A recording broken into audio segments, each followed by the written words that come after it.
inspired you to write a story about a Ouija board? Okay. Where did the idea come from? Just before I moved to LA to go to USC, I had been living in Alameda, which is an island right next to San Francisco. And I was living in an apartment building that was actually an old Victorian home that had been turned into apartments. Hence, that's why their apartment building is the same thing. And at a party, a friend of mine brought a Ouija board to the party and was playing with it, and everyone was like very into it. And just as I was watching, I thought, now at this time I was not a big horror fan. I saw like the big films like Jaws, The Omen, The Exorcist, but Halloween, Friday the 13th, those kind of things I had no clue about.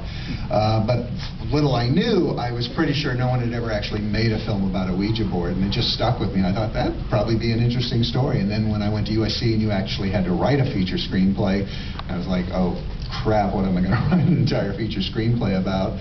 I remembered the Ouija board, and I started doing research and just found out there was a lot of really interesting stuff that I could, and a lot of it is I took verbatim the thing with the knife and the ketchup pouring around it so it looked like blood was actually reported by someone that had happened to them.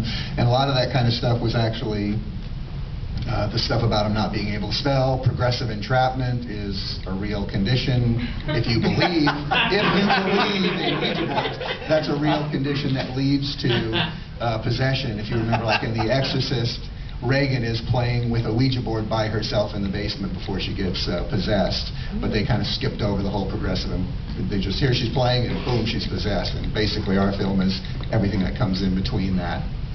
So anyway, that's where the idea came from, for better or worse.